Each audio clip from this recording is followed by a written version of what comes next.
We continue now at the top of Daf Lamed Amud Aleph and Meseches Sukkah. This is Sukkah Daf 30a. The Gemara asked on the previous summit, why is it that a stolen lulav is a problem throughout Sukkot, even on the second days of Sukkot, meaning even all the days after the first day, where the obligation of lulav is only midrabanan? How come even in that situation a stolen lulav is possible? And the Gemara now answers, Mishum dahavale mitzvah haba bi'avera. The reason why it's a problem is because of the concept of mitzvah haba bi'avera. You're doing the mitzvah of lulav, but you're doing it through an avera of stealing the lulav. Shenemar, like the pasuk says, "V'havesim gozel v'sapiseach v'sachola." It talks about the fact that you're going to bring. Would you bring a stolen animal as a carbon? Would you bring an animal that was sick? Would you bring an animal that was injured? Gozel dumya depiseach, ma piseach lesle takanta. Just like an animal which has a mum, which has a permanent blemish. Just like there's no solution. Af gozel lesle takanta. So too, when it comes to a stolen animal, there's no solution. Loshna lifnei yeyush v'loshna leachar yeyush. It doesn't matter if the original owner has not given up yet. It doesn't matter if he's already given up. It makes no difference. In all situations, you're not allowed to bring something stolen in order to, as a carbon, and in this case, in order to do the mitzvah. Rashi over here says, Shenemar v'havesim gazal de'eshkechon kra de'oser lavi mitzvah b'avera. The point is, we find by carbon that the pasuk says you can't do a mitzvah through an avera. What's piseach? If you have an animal that's limp, the idea is it's a permanent blemish. It's forever. You can't fix it. So too, af gazel. So too, if it's stolen, there's nothing you can do to fix it. Even if the owner gives up hope,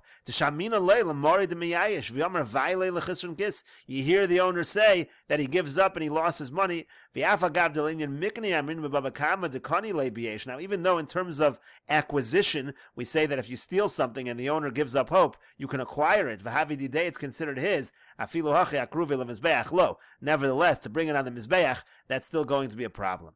And so the Gemara continues, Bishlama lifnei yeyesh. I understand before the original owner gives up hope, you can't bring this animal as a carbon. Adam kiyakrav mikem amar achmana. Person has to bring the carbon mikem from you, from your own property. Velav dideyu, this is not his property.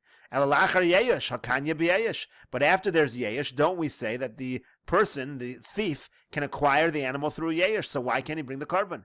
Elalav mishum dahavale mitzvah haba bi'avera. So the Gemara says, therefore, what's the reason? It must be because it's a mitzvah haba bi'avera. You see this concept by karbonos, and therefore we can apply this concept to lulav as well. And the Gemara continues, V'yamar Rabbi Yochanan mishum Rabbi Shimon ben Yochai. Rabbi Yochanan says in the name of Rabbi Shimon bar Yochai, Mai dechsiv, what does the pasuk mean when it says, Ki ani Hashem ohev mishpat, because I am Hashem who loves justice, Sone gezel ba'ola, and I hate gezel, I hate thievery when it comes to carbon ola.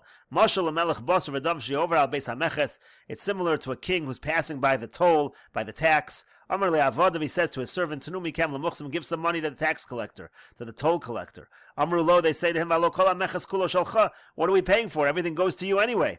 Shalcho, it all belongs to you. Amar Lahem, he says to them, many yilmadu kalavrei derachim. From me, everyone else who goes by this road should learn. V'lo yavrichu atzman min hameches. They shouldn't flee from the toll. Av HaKadosh Baruch Hu, Amar Soto, HaKadosh Baruch Hu says, Ani Hashem sone gezel ba'ola. I am Hashem. I hate thievery when it comes to carbon ola. The problem is everything belongs to HaKadosh Baruch Hu. What does HaKadosh Baruch Hu care if the ola is stolen, if it really belonged to HaKadosh Baruch Hu from the beginning? But the idea is the same. Many yilmadu banai, from me, my children will learn, v'yavrichu atzman min hagezel, and they will flee, they will distance themselves from thievery.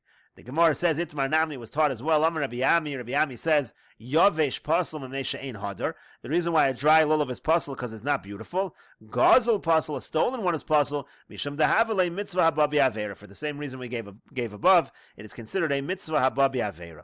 Upliga de Rabbi Yitzchak, and all of this argues on Rabbi Yitzchak. To Amar Rabbi Yitzchak bar Nachmeni, Amar Shmuel, because Rabbi Yitzchak bar Nachmeni says in the name of Shmuel, Lo shanu ela b'yom tov rishon. This halacha is only true on the first day of Yom Tov, the first day of Sukkot, when the mitzvah of lulav is midoraisa.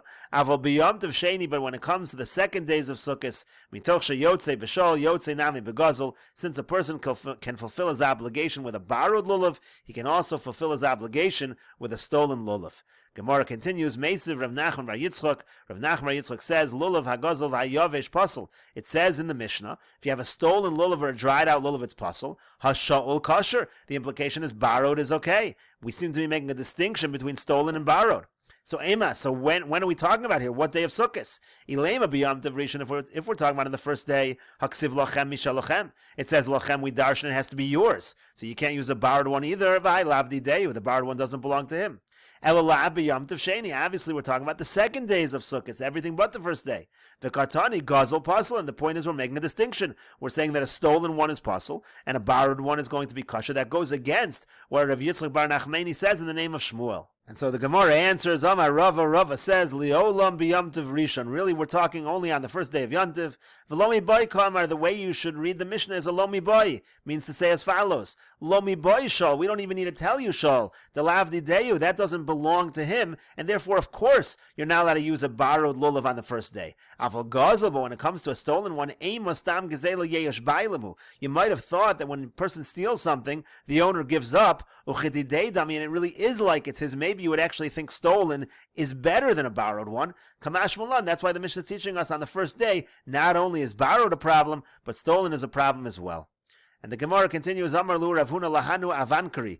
Rav Huna said to the avankari, Rashi over here says, avankari tagre kol davar, that refers to merchants, lestaker bo kagon kelim ketanim, machtenu masrekos v'lulavin v'kor mirtzish. It refers to the merchants who sell small items. So here we're talking about those who are selling the hadassim. So Rav Huna said, ki zavnisu asameyakum. He said, when you buy the hadassim from the non-Jews, lo tigzazu aton, you shouldn't be the one to cut them. Ela ligzuza inu, let them cut it, v'yahavu l'chu, and let them give it to you. That's the process you should take when you're buying these hadassim from the non-Jews.